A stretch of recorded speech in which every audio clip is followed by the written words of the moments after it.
Sir कुछ दिनों से शहर में है तो बड़े बड़े पोस्टर लगे हैं जी आरजे के, सर कैसे बोले? आरजे के नहीं, जेआर के हो। आई सपोर्ट जेआर का एक मुहिम है जो हमारे युवाओं के लिए है।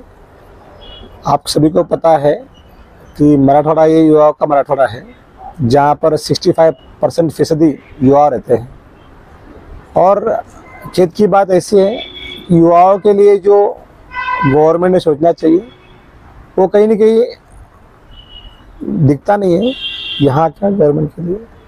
तो फिर युवाओं जो अपने जो रास्ता है वहाँ से भटकते हुए क्राइम की तरह हमारा जा रहा है।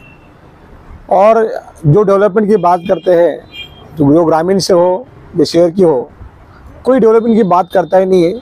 सालों साल जो पेंडिंग प्रश्न है अपने, जैसे पेटे में पानी है पर यहाँ आता नहीं है, वैसे देश में जो विकास चल रहा है आदरणीय पंतप्रधान अपने सबके मोदी जी साहब, वो विकास की गंगा महाराष्ट्र में आती तो है तो कहीं ना कहीं पश्चिम महाराष्ट्र या तो विदर्भ में सीमित हो जाती है।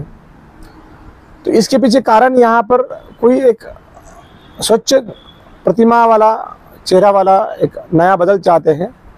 ये शहर का नाम बदल चुका है और जैसे नाम बदला है तो लोगों की अपेक्षा भी बदली है। सब लोगों को ऐसी अपेक्षा है कि यहाँ पर कोई अच्छा चेहरा आएगा और हमारा पूरा विकास होगा। सर जैसे कि आपने चेहरे की बात की, लेकिन एज ए आप डॉक्टर है, डॉक्टर के बाद में आपने लॉ का भी एजुकेशन हासिल किया है, लेकिन अच्छा ये करते हुए एक राजकारण में आने की आपकी क्या मंशा रही है और क्या आपने सोचा इसके बारे में?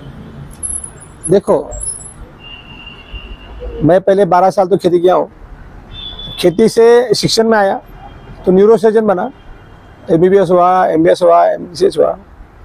फिर बाद में काम तो चल रहा है, आज भी मैं एक ऑपरेशन करता हूँ। बाद में लॉ का पढ़ाई किया, लॉयर हूँ, क्रिमिनल लॉ पढ़ा, बाद में क्राइम के लिए पढ़ाई किया। बाद में बिजनेस के क्लासेस किए, जो इंडस्ट्री के लिए 3 कंपनियाँ डाली, उसमें युवाओं को रोजगार मिल रहा है। और साथ ही साथ जो जहाँ से मैं आया हूँ वहाँ फिर से मैं कनेक्ट जब होता हूँ, बहुत सारी बातों का जो पढ़ाई करता हूँ, समझ में आता है कि यहाँ बड़ा बदलाव अगर करना है, जैसे कि अभी खुद के लेवल पर सामाजिक कार्य अगर है तो 15-20 कार्य चल रहे हैं जो मातृशक्ति के लिए है, युवाओं के लिए। अभी अगर देखेंगे बाजू में हॉस्टल है जो 50 बच्चे वहाँ रहते हैं, फ्री ऑफ कॉस्ट हॉस्टल है। तो अगर ये बड़ा लेवल पे करना है शिक्षा के लिए, लॉ एंड ऑर्डर के लिए, तो वहाँ पर जाना जरूरी है जो पूरा जिला का देख सके। यह दिल्ली से गली तक अगर विकास करना है तो उसके लिए स्टेप उठाना जरूरी होता है। किसी न किसी को वहाँ आना पड़ेगा। हमारे जैसे डॉक्टर्स रहेंगे या वकील साहब रहेंगे, हम संतुष्ट रहते हैं, पैसा सब आ चुका है, सब अच्छे खाने के दिन आ चुके हैं।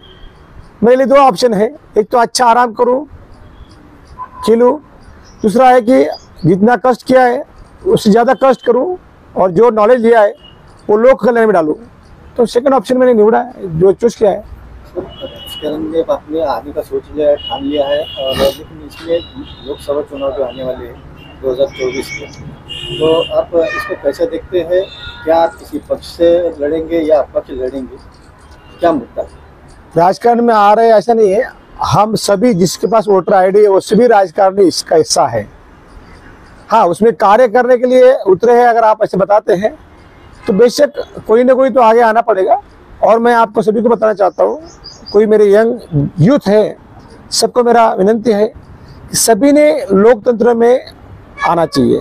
हमारे डॉक्टर बाबा साहब अम्बेडकर जी का आशीर्वाद है हम पर, उनके संविधान के हिसाब से जब तक युवा इसमें जाएंगे नहीं तो ये बदलाव नहीं दिखेगा नहीं। आपको पता रहेगा जब हमारा भारत स्वतंत्र हुआ तो 25% युवा थे, आज उसका हालत कैसा हुआ? पारंपरिक राजनीति, पारिवारिक राजनीति के हिसाब से आज वो 7% पे आ चुका है और उसमें भी 6% second generation, third generation politics है। इसका मतलब युवा क्या करेंगे? युवा को आना चाहिए। युवा जब आएंगे तो ये नया भारत आएगा। और आप आदरणीय मोदी जी साहब का भी देख लीजिए, युवाओं को ही बढ़ावा दे रहे हैं और युवाओं को आगे लेकर ही बड़ा चेंज होगा। और आप भी जानते हैं और आपके दिल में भी वही है, इसलिए आप भी हमारे साथ हैं। मेरा भी इसमें सवाल था कि आप किसी पक्ष के टिकट लेंगे या फिर अपक्ष? देखो, मैं आज भी इलेक्शन लड़ूंगा, ये मैंने आज कोई भी पोस्टर पर, बैनर पर, कहीं पर भी ऐसा वक्तव्य नहीं किया है। इतना जरूर कहा है कि विकास के साथ रहना चाहिए, विकास की बात ही करना चाहिए, जाति धर्म का राजकारण बंद करना चाहिए। और अगर विकास जो चल रहा है केंद्र में आदरणीय मोदी साहब के अंडर, तो वो विकास की गंगा यहाँ लाने के लिए अगर वैसा करना पड़ा तो वो भी हमें स्वीकारना पड़ेगा। आपका कहने का मतलब है कि यहाँ पर जो बीजेपी के लीडर है वो कहीं ना कहीं विकास लाने में विफल है? ऐसा नहीं है, हर किसी ने अपने हिसाब से कार्य किया है और आज तक यहाँ बीजेपी का कोई भी यहाँ इलेक्शन हुआ नहीं है। पहली बार यहाँ पर शायद बीजेपी का कैंडिडेट रहेगा और विकास की गंगा यहाँ बहेगी। आज तक कहाँ था यहाँ पर अलायंस का सरकार था।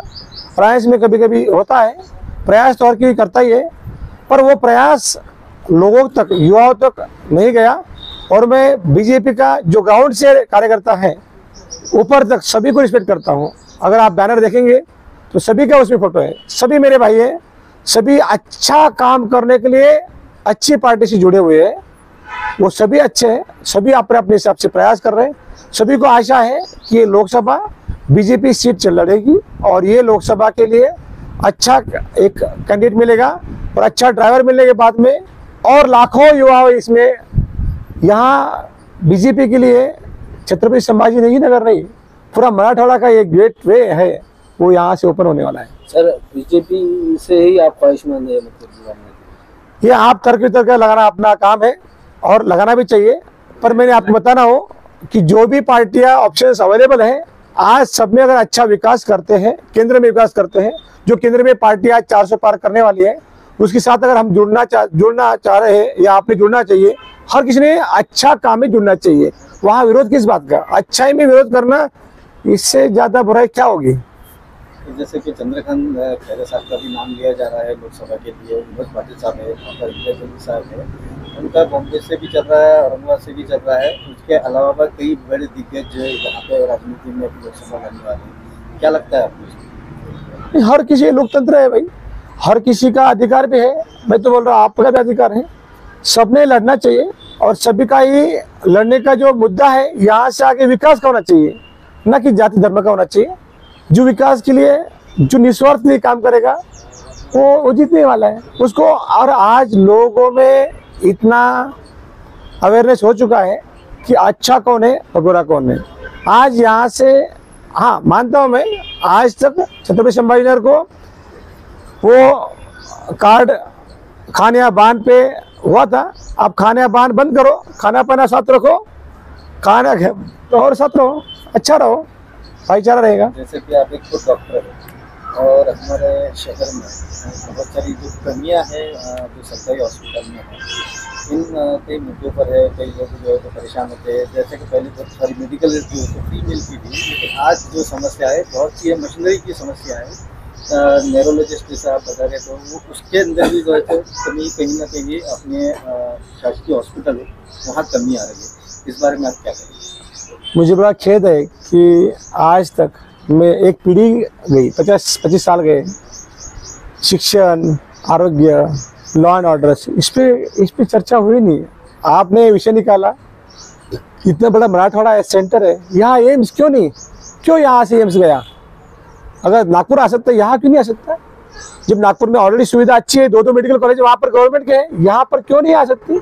हर जिले में मराठवाड़ा के अच्छे कॉलेज होना चाहिए, मेडिकल सुविधा होना चाहिए।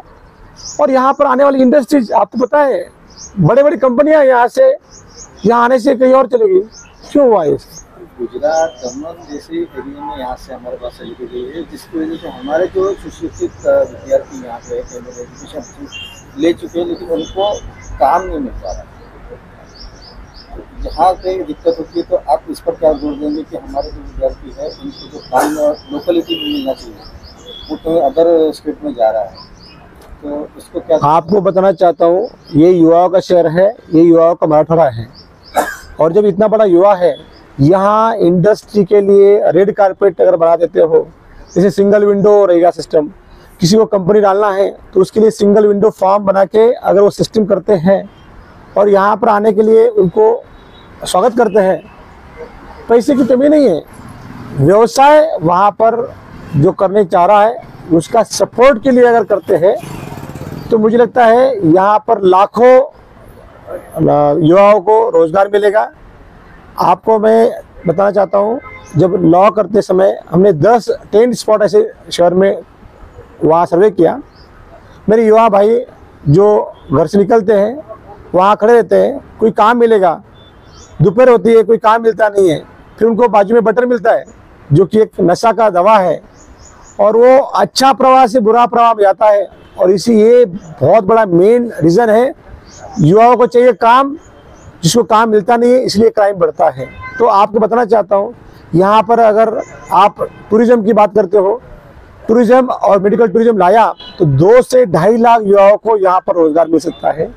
अगर आप इंडस्ट्री की बात करते हो तो ये सेंटर ऑफ महाराष्ट्र आता है, ये तो पूरा उसके लिए बना ही है।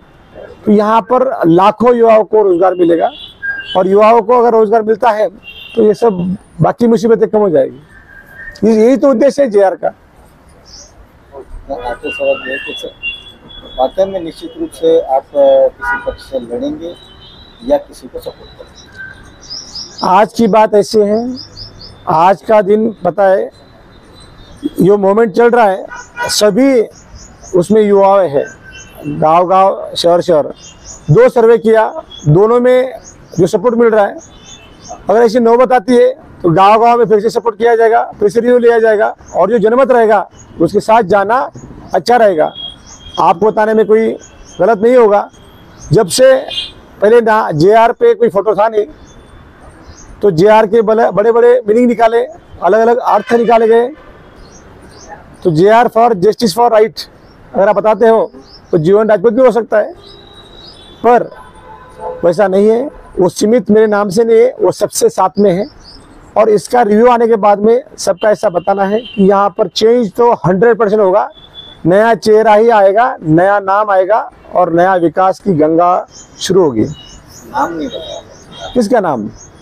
क्या वाकई में आप इस राजनीति में आकर जो है तो इस तरीके के विकास के मुद्दों को लेकर लोगों की मदद करना चाह रहे हैं, या किसी पक्ष या पार्टी या पक्ष ऐसे उम्मीदवार को जिसको आप लाइक करते हैं? वही तो बताया कि अगर कोई अच्छा चेहरा आता है फॉर्म भरने के दिन तक तो हम उसके साथ रहेंगे, जो ये सब बातों का विकास ग्रामीण शहर सभी का करेगा, और जो निस्वार्थ भाव से रहेगा उसके साथ रहेंगे। अगर कोई आता नहीं है तो आगे आना ही सही रहेगा, और वो विकास की जो भी पार्टी रहेंगी उसके साथ जुड़ना अच्छा रहेगा। इसमें लोगों से क्या अपील करना चाहेंगे आप कि किस उम्मीदवार को वो जो है लोकसभा में चुनते थे? मैं आप सभी युवाओं को, सबसे पहले युवाओं को बोलना चाहता हूँ कि आपने वोटिंग का अधिकार जो है वो यूज़ करना चाहिए। और अगर हम 65% आते हैं तो हम घर में जाकर, हमारी माता भगिनी रहेंगी, जो भी वोटिंग रहेंगे, सबको वोटिंग करने के लिए वहाँ पर प्रवृत्त करना चाहिए।